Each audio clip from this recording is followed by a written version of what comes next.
Hello, hello, hello, and welcome back to another college football video, man. I hope you all had a Merry Christmas. This is certainly going to be coming out after Christmas, so yeah, I hope you all had a good Christmas. I feel like every single YouTube page, sports related page on YouTube, has gone and done their awards for whatever sport they talk about. I've seen the college football, I've seen UFC, NFL, all this stuff.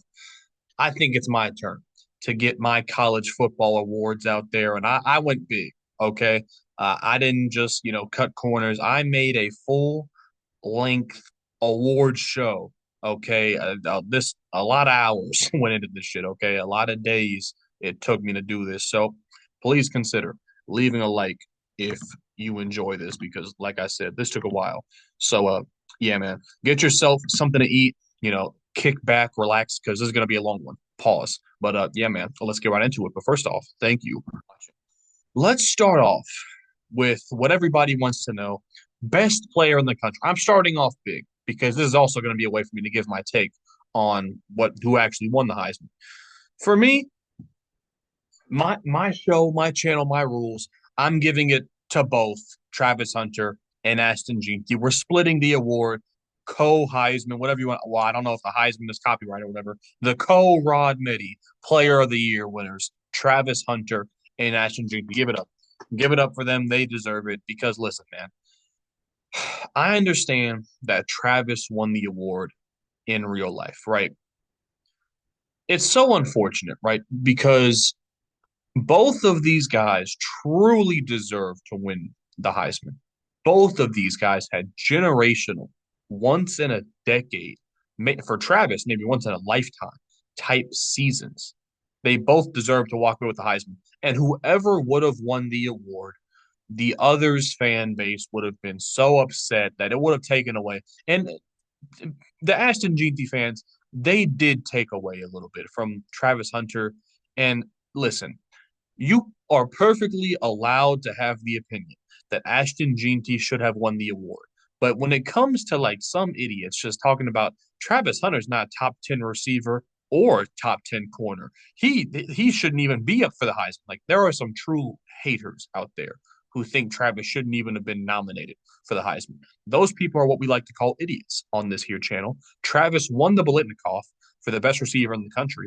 And in my opinion, he should have won the Thorpe Award because the other two guys who could have won it, in my opinion, Benjamin Morrison and Will Johnson, both got hurt. So in my opinion, Travis Hunter should have ran away with the Thorpe Award, but he wasn't even nominated for it, if I'm not mistaken. So there's something fishy going on there. I do think Travis Hunter was arguably the best corner and the best receiver in the country this year. So he was more than deserving. If you forced me, like gun to my head, forced me to pick one of these two guys who was the more outstanding, I probably would go Travis Hunter. But on this channel, I get to split the award because they both deserve it. Okay. And I'm giving to Travis Hunter and Ashton Jeanty. Let's take a look at what they did here. Travis Hunter, man, 1,157 yards, 15 touchdowns, truly an outstanding receiver. If he was just or an outstanding season for a receiver, if he was just a receiver, that'd still be a great season. I mean, 12.3 yards per catch, 15 touchdowns in just 12 games. It was a great season. But then you add on 4 interceptions, a forced fumble, 11 pass breakups. I mean, and listen, I didn't mention snaps, not once, because listen, snaps in and of itself is not impressive. But what you're doing in those snaps makes it more impressive the more snaps you play. So yes, snaps is not a snap.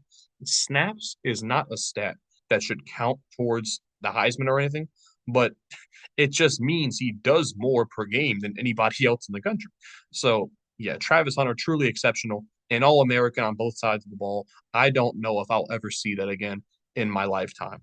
But then you get to Ashton Jeanty, who had 364 touches in 13 games, 2,613 yards. I believe the stat is still true that he had more yards after contact than any other running back had yards in total. That is insane. That is ridiculous.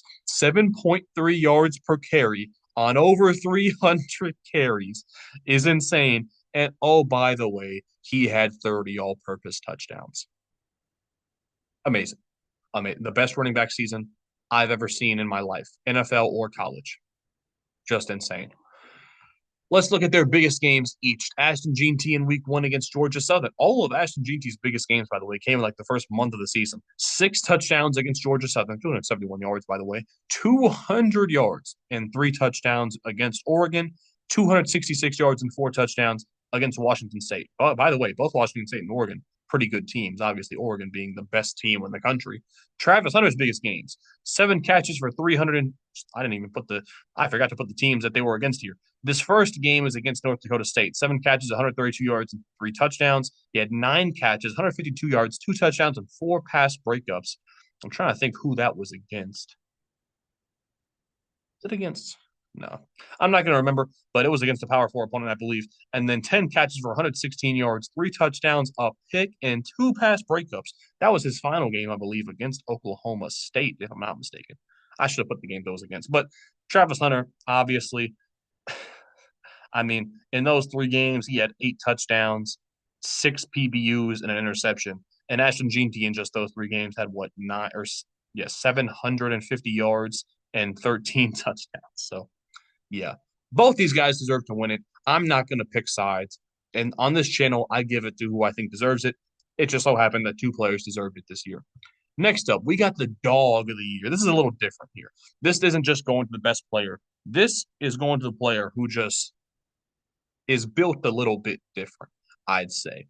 And when I thought about it that way, it was clear that the dog of the year for the Rod Mitty channel should go to none other than Cam Scatterpool out of Arizona State. This man is an absolute monster. Okay, and I realized it last year when I was keeping up with I keep up with just about every Power 4 team or Power 5 team last year, and I noticed, damn, Arizona State sucks. But this running back, Cam Scatterpool, he's pretty damn nice. And this season, brother, if you didn't get a chance to watch Cam Scatterpool this year, just look at the highlights from the Big 12 championship game against Iowa State. He tore them poor boys up. He was unstoppable for the wide majority of this season. And let's break it down a little bit. 300 touches in 13 games, 2,074. If Ashton Jeanty, I think he was the third in the Heisman, or third or fourth. If Ashton Jeanty did not have the season he had, Cam Scatterpool was the best running back in the country. 2,074 yards, 6 yards per carry, and 22 touchdowns. The man's an absolute machine. Honestly, it gave me chills, honestly, watching him in the Big 12 championship game against Iowa State, because the final, by the way, the bottom there should say Iowa State, not Arizona State. 18 touches, 208 yards, 3 touchdowns. He had 297 yards against SEC Mississippi State, and he had 274 yards and 3 touchdowns against Oklahoma State. The man was on a mission this season, and Dog of the Year seems like a very fitting award to give to Cam Scatterpool. Next up, by the way, I have 22 awards to get through here, so it's going to be a very, very lengthy video. Most impressive team. Now, this is not going to the best team, okay? Because if that was the case, it'd go to Oregon. But most impressive team for me is the team that kind of exceeded expectations. When, just compared to what I thought about them, how they actually performed. And that has to be none other than the Arizona State Sun Devils. They were terrible last year, 3-9, I believe. And going into this year, I thought, along with most other people, that they were one of, if not the worst teams in the Big 12. And they won the Big 12. So it's just unbelievable season from Arizona State. Let's break it down a little bit here. Look at, man, last year compared to this year. And here's the interesting thing. Look at the common opponents. They played Utah last year without Cam Rising, by the way. They played Utah this year without Cam Rising. Utah beat them 55-3 last year. Arizona State beat Utah by 8 points this year. Who else do we have? Arizona beat the brakes off Arizona State last year. Look at the swing of points. Arizona beat them by 36 last year. They beat Arizona by 42 this year. Utah beat them by 52 last year. They beat Utah by 8 this year. What are the other common opponents here? Is there any other common opponents? I don't believe there is. But, I mean, man. Oklahoma State. They lost to Oklahoma State by 12 points last year. They beat them by 21 points this year. So, I mean, truly Truly outstanding season from Arizona State. They improved in so many ways. Let's just look at the stats here. I mean, compare the numbers. I mean, 17 more passing touchdowns with 9 less interceptions. They ran the ball twice as good as they did last year, 11 more touchdowns. The points per game nearly doubled double. And they cut their points per game allowed by 10. They got more than twice as many takeaways. I mean, this was just a massive improvement by Arizona State to go from worst to first, pretty much. I mean, an amazing job by Kenny Dillingham and Arizona State. Truly a magical season this year. So they are more than deserving of the most impressive team in the country, for me personally. Let's go to biggest dumpster. It's not all good things on the Rod Meddy channel. We talk about the bums too on this channel. And when you think of the biggest dumpster fire in the country, I can't think of a more fitting winner than the Florida State Seminoles. Listen, Purdue sucked as well, but do you guys really think Purdue's season was more disappointing, more abominable, more of an, just an affront than Florida State this year? Oklahoma State also was in the running. They didn't win a single conference game after being predicted to win the conference by a lot of people. So, Oklahoma State, Purdue, they were in the running. Mississippi State was terrible. But honestly, from start to finish, Florida State was consistently embarrassing. Let's break it down here. Obviously, look at that. From one year, man, how fast things change. And whereas, so when it came to Arizona State and you compared their common opponents, it went in their favor. Let's compare FSU's common opponents from last year to this year. They played Boston College last year. They only beat them by 2 points, but to be fair, but this year, not the case. They lost by 15 to Boston College. They beat Clemson last year on the road by 7 points. They played Clemson at home this year, lost by 16. They beat Duke by 18 points last year. They lost by 7 this year. They beat Miami by 7 points last year. They lost by 22 this year. And oh yeah, Florida as well. They beat Florida by 9 last year. They lost by 20 this year. So if you include the Georgia game, Florida State has lost what, 11 of their last 13 games, um, which includes, by the way, one, two, three, four, five, six of their last 13 games they've lost by at least 20 points. Absolutely embarrassing. They did not score more than 21 points against a Power Four team this year. I mean, they didn't score 20 plus points against a Power Four team since week zero. In week zero, they put up 21 against Georgia Tech, and it was all downhill from there. They won one conference game, and it was against fucking California. They should have lost that game, by the way. I mean, they got embarrassed by Notre Dame and Miami, SMU. I mean, truly abominable this year from Florida State. Let's look at the stats. 1,400 less passing yards, 14 less touchdowns with 9 more interceptions, completion percentage in the toilet. They ran the ball. They didn't run the ball, actually, from 32 rushing touchdowns to 8 rushing touchdowns this year. Yards per carry fell off a cliff. They scored 20 less points per game than they did in 2023. They allowed 9 more points per game. They got 11 less takeaways. I mean, across the board, worse in every measurable statistic. Fired their coordinators, would have fired their coach if they had the money, but they're broke, so they can't fire their coach. FSU truly was the gift that kept on giving this year for college football fans because boy were they terrible. So yeah, no. By the way, a unanimous winner of the dumpster fire of the year award is the Florida State Seminoles. Now we move on to frauds of the year. This is more of an interesting one. This is kind of going off of what I thought they could be compared to what actually, took place. And for me, the winner of that award has got to be the Alabama Crimson Tide because, brother, after they beat Georgia Everybody was riding high, and it was Alabama cakewalk to the Alabama just crown them already, Alabama national champions. And what do they do after that? They go ahead and lose to Vanderbilt the week after, and it was all downhill. I mean, they were 4-0. They were the number one team in the country. Their offense was on fire. Then they give up 40 to Vanderbilt. Their offense struggles and they squeak by South Carolina at home. They can't move the ball against Tennessee and they lose. Then they go on a pretty good 3-game run, right? And it looks like, okay, all they have to do is take care of business against lowly Oklahoma and Auburn, and they're in the playoffs, no question. And they shit the bed and get destroyed by Oklahoma, and their season's over. And after beating Georgia, Alabama misses a 12-team playoff.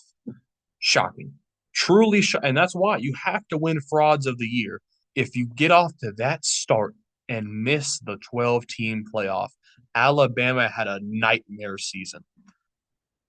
Man, if you would have told Alabama fans that you would beat Georgia, Missouri, LSU, and Auburn and miss the playoffs, I mean, they would have shot you in your face. That would have truly been just a ridiculous statement to make. But they proved that it was possible. They certainly did. So, yeah, frauds of the year. No other choice than Alabama, in my opinion. And here's just where the numbers went wrong. The pass game did not get more refined under Kalen DeBoer. It took a hit. Jalen Miller honestly looked like he took a step back this season. They ran the ball. I mean, more rushing touchdowns. The offense stayed about the same, actually. I mean, the stats show that they probably should. I mean, they were good enough, honestly, talent-wise to make the playoff. The defense was still good. 27 takeaways, only 17 points per game allowed. Didn't show up against Oklahoma or Vanderbilt, that's for sure. And the offense was just way too inconsistent. Jalen Miller was not good enough, and yeah, they lost to Oklahoma and Vanderbilt. So that's all that needs to be said there. Moving on, comeback of the year. This is not for one individual game. It's more so of the season. What team started off shaky but ended up coming back and making something magical out of what could have been a disaster?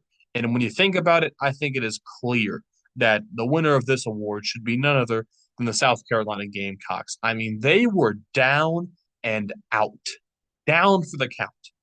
They lost, what, 3 games in the first month or two of the season, or 2 months of the season, and they went on a run of Oklahoma, Texas A&M, Vanderbilt, Missouri, Wofford, and then Clemson in rivalry week. Just think about those games, man.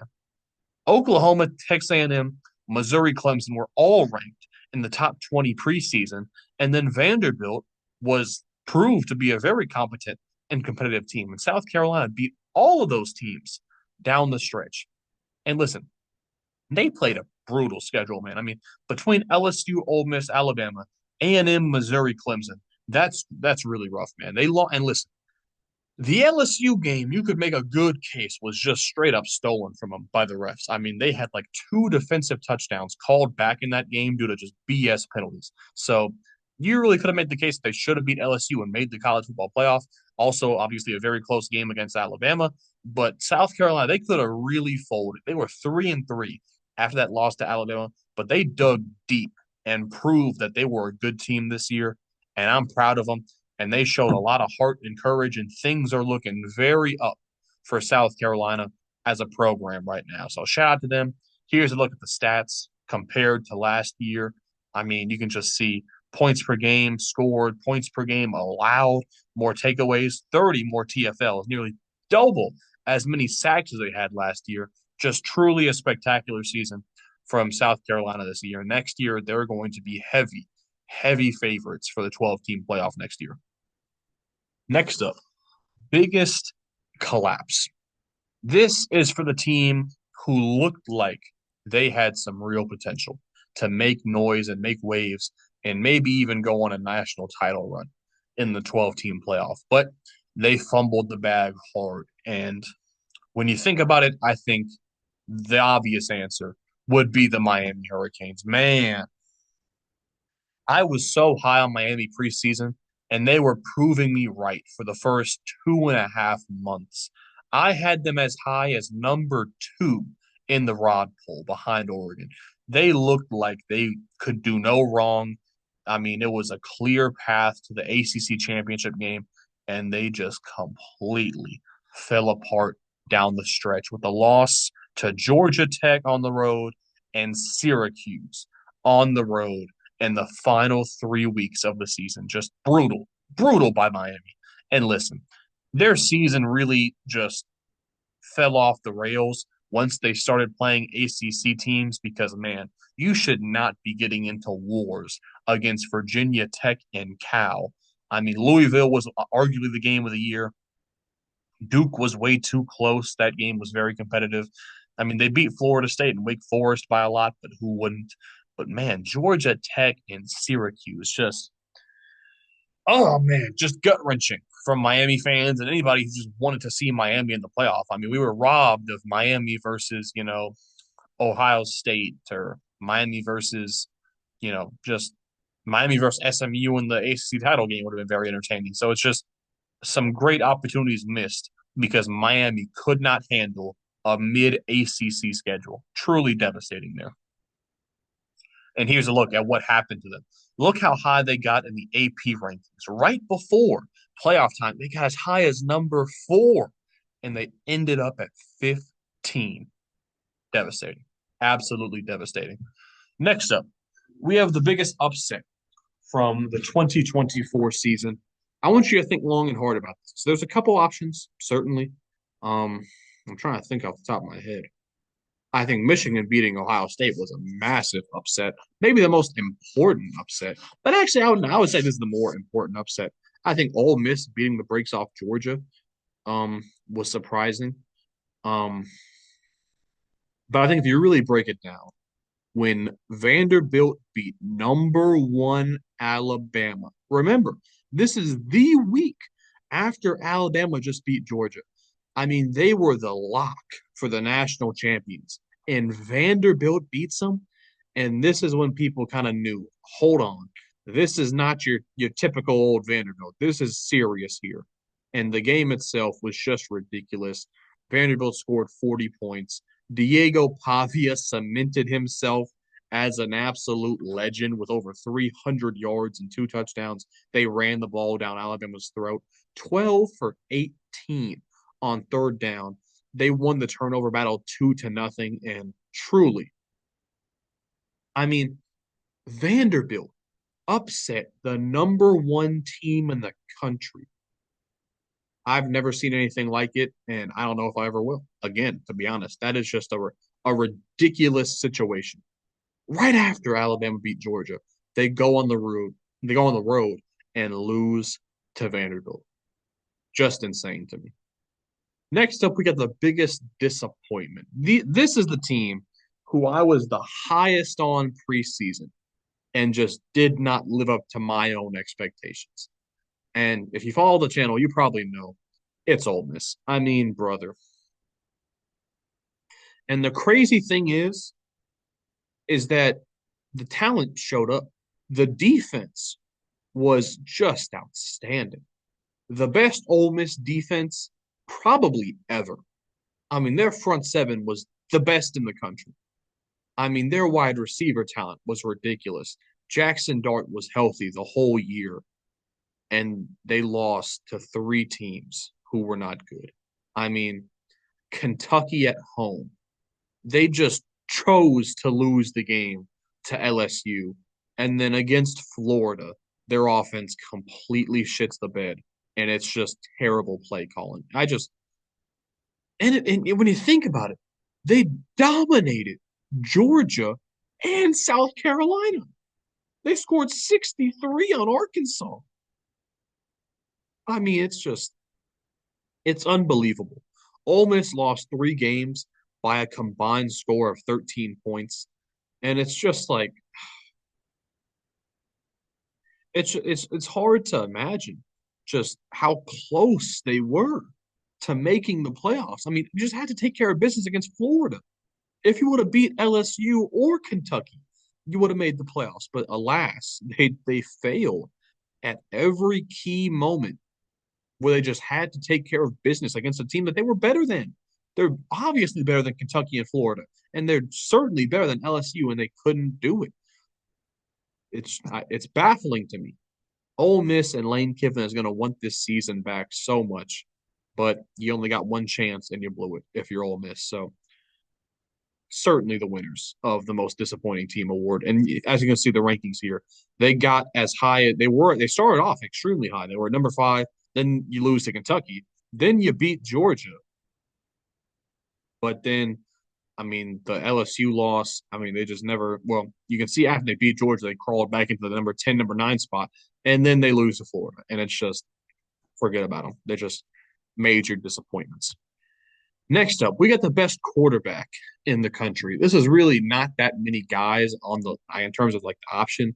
I mean, you got Shadur Sanders, Dylan Gabriel, Kyle McCord had a great year, but for me, it's kind of a no-brainer. Cam Ward was absolutely the best quarterback in college football this year, bar none.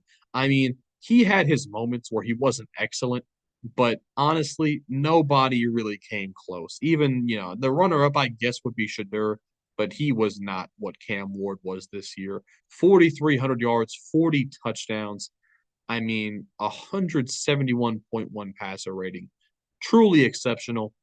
And, like I said, man, we were robbed. If he would have played the ACC championship game and a college football playoff game, you better believe he would have had over 5,000 yards and close to 50 touchdowns. I mean, absolutely. So all of this in just 12 games is the crazy thing. So Cam Ward absolutely was the best quarterback in the country this year. The best running back, it's just let's not even. I mean, listen, I already talked about Ashton Jeanty this year. It's a no-brainer. He had to have won the Doak Walker Award, so I'm not even going to spend too much time talking about this. No-brainer. Ashton Jeanty was the best running back in the country. Coach of the year. This is really interesting. I'll give you guys a quick short list. I think Deion Sanders at Colorado going from 4 wins to 9 wins, being a real threat to win the Big 12 in his first year in it. Certainly, I think deserves a mention. Arizona State and Kenny Dillingham was the runner-up, but the thing is, he was already there last year, right? He was established as already, right? And he had a lot of players returning, and it's just he certainly could have won the award. Don't get me wrong, but for me, Kurt Cignetti lifting the Indiana Hoosiers, who I thought were going to be the worst team in the Big Ten, to 11-1 in a college football playoff appearance in his first season is the most impressive coaching job of any team I've seen all year. And let's do the thing. Let's compare their common opponents, right? Let's start off with Maryland. They lost by 27 points to Maryland last year. They beat them by 14 this year. They lost by 45 points to Michigan last year. They beat them by 5 points this year. I mean, who else did they play? Michigan State. They lost by 3 points to Michigan State last year. They beat them 47-10. They lost to Purdue last year by 4 points. They beat them 66-0 this year.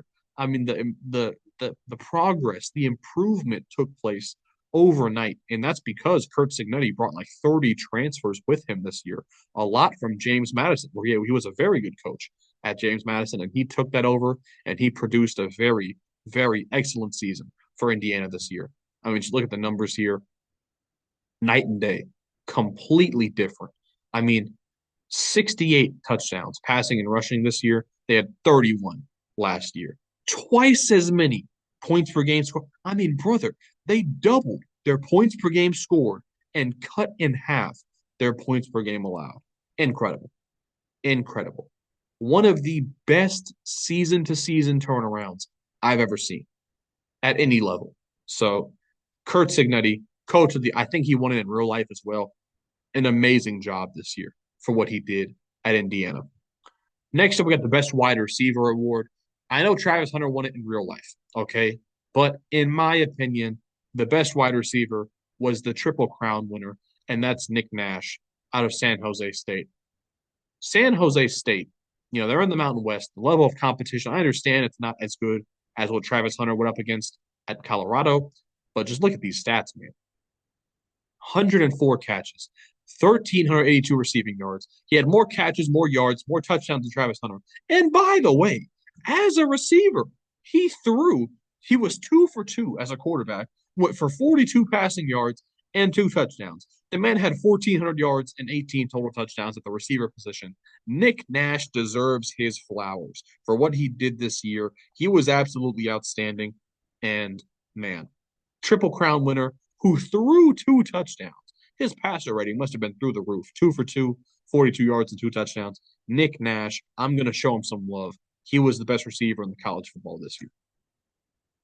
Next up, we got the best defense in the country. I'll give you the short list of teams I considered here. I was thinking about Tennessee, Ole Miss, Indiana, Ohio State, Michigan, Notre Dame. There were a lot of really good defenses. All those teams I just mentioned certainly are in the top 10.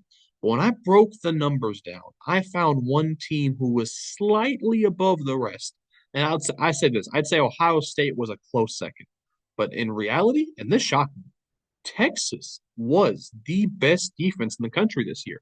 And I think the proof is in what they did to Georgia in both of their games. Georgia did not throw for a touchdown against Texas in 8 quarters.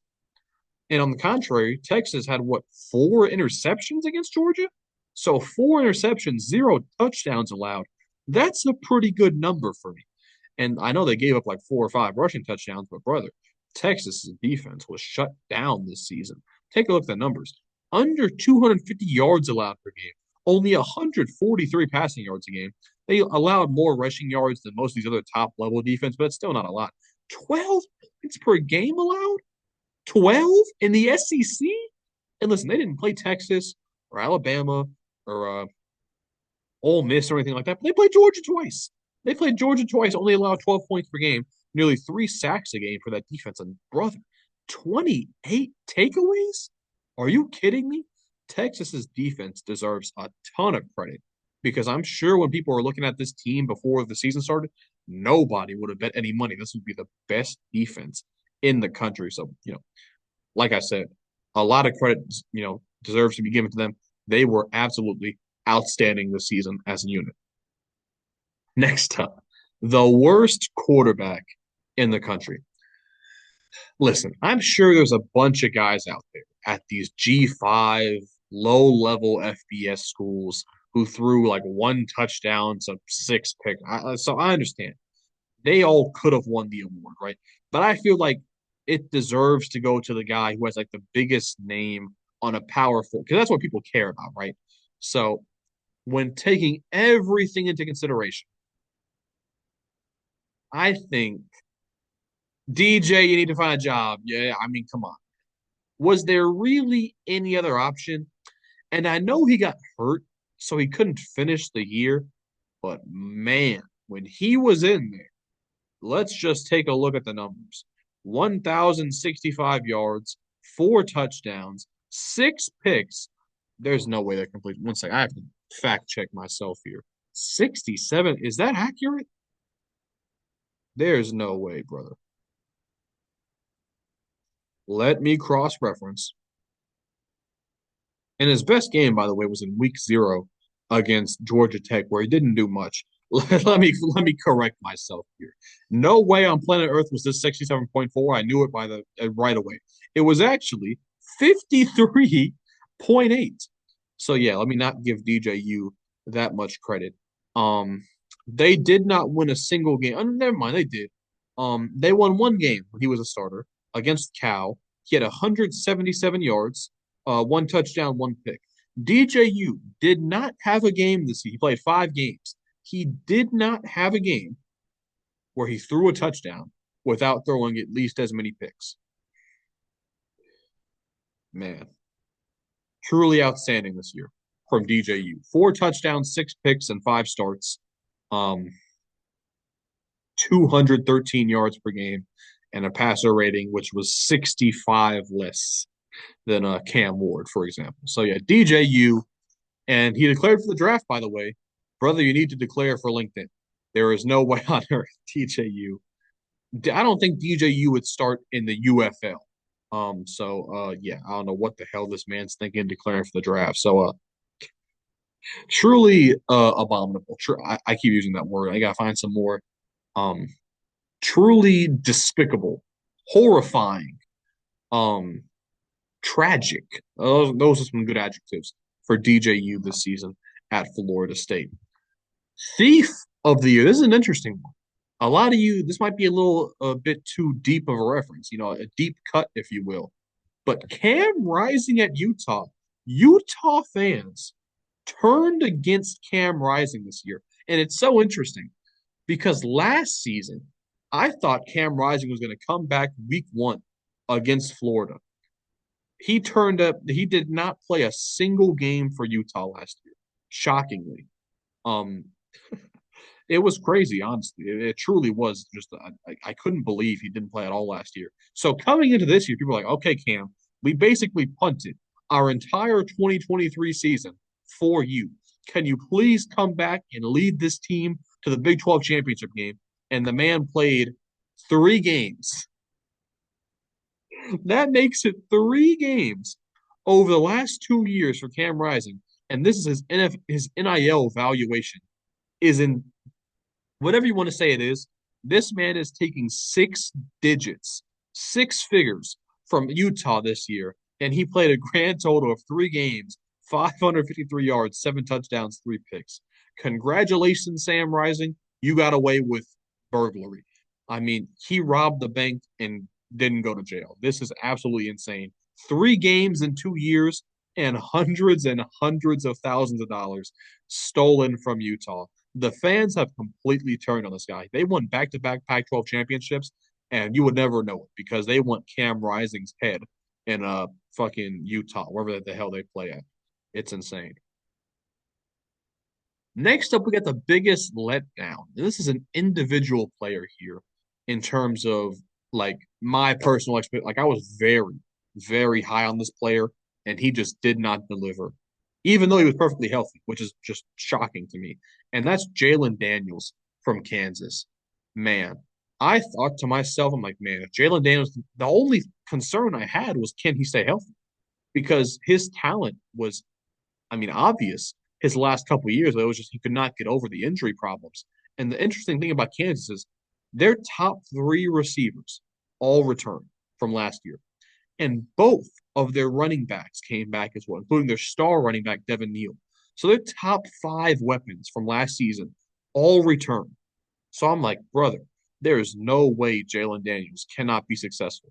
But they lost their offensive coordinator, and Jalen Daniels' play fell off of a cliff. You can see from last year, this year, 1 interception in 3 games last year, 12 interceptions in 12 games this year. The completion percentage in the toilet, the passer rating off of a cliff. It was insane to me how Jalen Daniels just could not stop turning the ball over. And if you look at their schedule, like against UNLV and Illinois, they should have won both of those games, but Jalen Daniels just couldn't stop throwing interceptions. It was insane to me.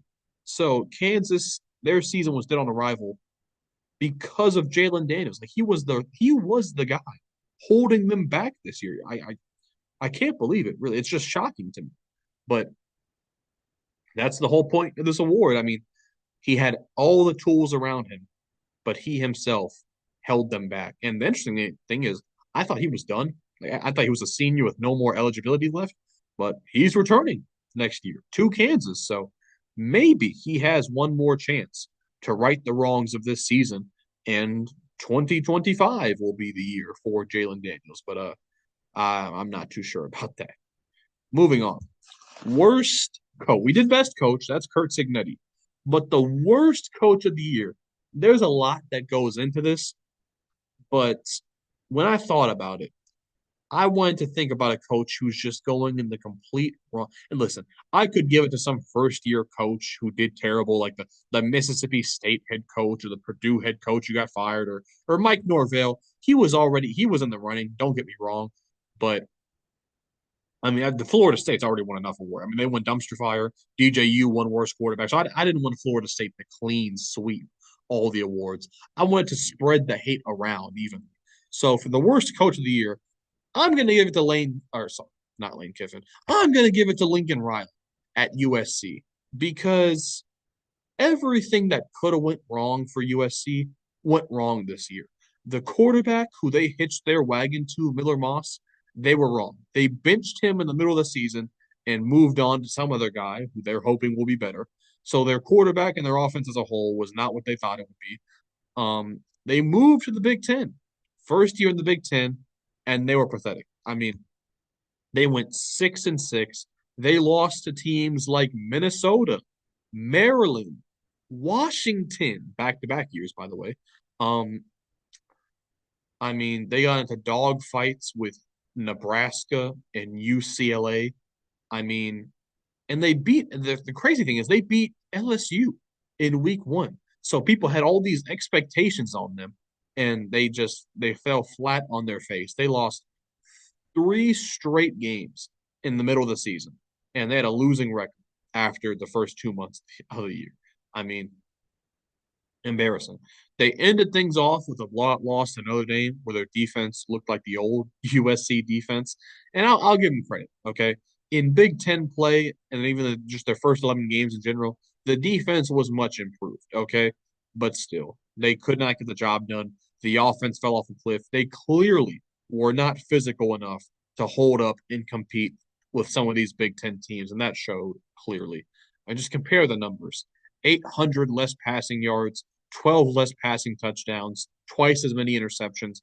They ran the ball surprisingly well, but the rushing touchdowns fell off the cliff. Look at the points per game: 15 less than the year prior. The defense, like I said, I mean, it was much improved. They did not only get 5 TFLs, by the way. That's a bit of a typo, but defense got better, offense got way worse though, and they picked the wrong QB. And also a part of this, Lincoln Riley got 3 5 stars 2 years ago, I think, and all three of them have transferred off. So he is losing players in bunches to the transfer portal. And yeah, he peaked in year one at USC. Year two was a step back. And year three, he just fell completely off the fucking cliff. It was a disaster this year for USC. And I can't say I was surprised. I pretty much predicted this, to a T. So yeah, USC absolutely terrible, and Lincoln Riley is to blame. Here we got the biggest backpack. And what this means here is this is the individual player who I think made the biggest difference. Without him, his team just completely is not even competitive. And I could have given this to a quarterback, like obviously without Ashton Jeanty, obviously Boise State's not as good, or without fucking Cam Ward, Miami's not competitive. But it's like this is the player where it's like he is the only thing that this team has going for them, right? And that is for me, Caleb Johnson at Iowa. If you didn't know, Caleb Johnson was an absolute monster for the Hawkeyes this year. And don't get me wrong, their offense was still putrid and stinky and just pathetic. But brother, if they did not have Caleb Johnson, let's just take a look at his stats, by the way. 1,725 yards. I messed this up, by the way, but 23 touchdowns. And I think what I'm trying to say at the bottom here, he had 4 games where he had at least 3 touchdowns by his damn self. Iowa usually doesn't even score 3 touchdowns in a game. Caleb Johnson had 4 games by himself where he scored 3 touchdowns. So if you think Iowa's offense was better than it usually was this year, it's strictly because of Caleb Johnson. Their passing game was still an abomination. Okay, Caleb Johnson just so happened to be the best running back that they've had in who knows how long. And without him, Iowa probably a 3 or 4 win team this year. Just pathetic. But yeah, Caleb Johnson with the Backpack of the Year award, one of these amazing running backs. It was a truly historic year for running backs all across the country. And now we got the most irrelevant team. I mean, there's a lot of options here, but I literally just looked through every conference, Power Four conference. And I'm not gonna do some. I wasn't gonna put fucking Kennesaw State on here. So I looked through all the Power Four conferences, and I'm like, who did I spend the least amount of time thinking about this year, whose name did I mention the least? And I think that has to be Wake Forest.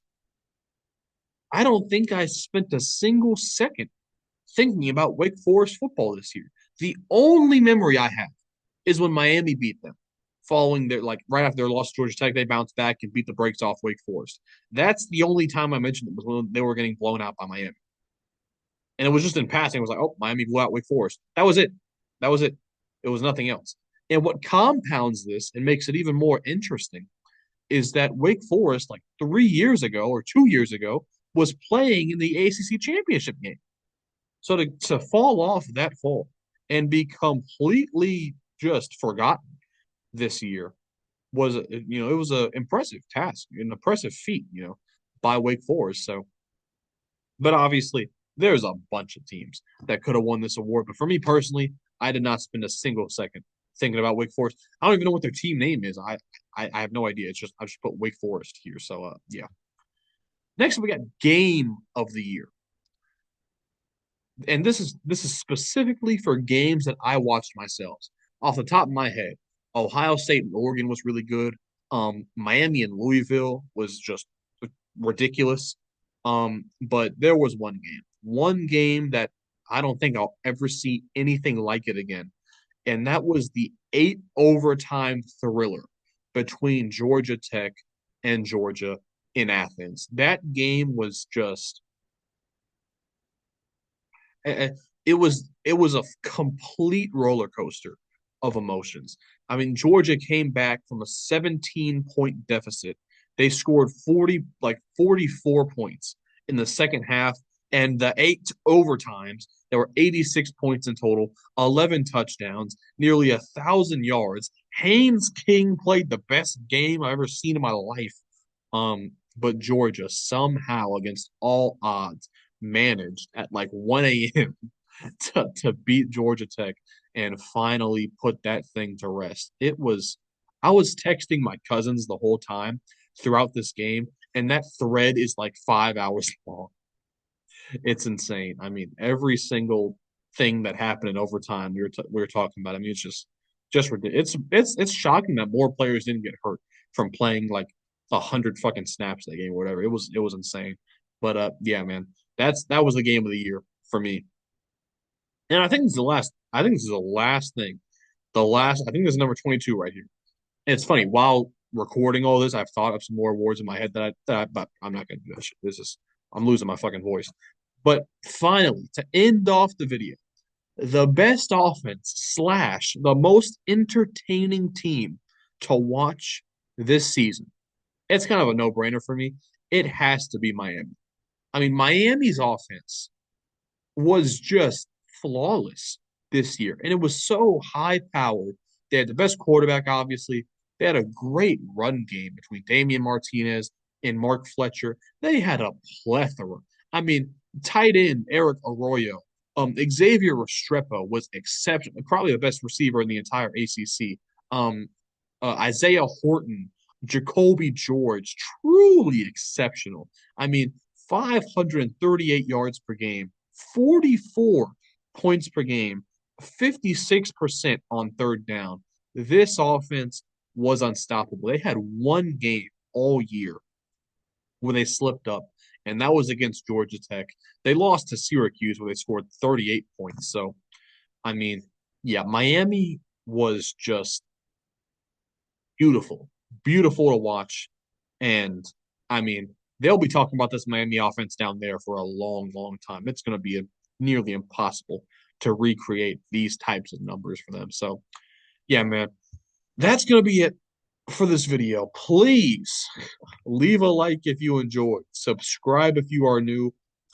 Uh, this took a while to make and to record and all that. So, yeah, man, I'll see y'all in the next one. Peace.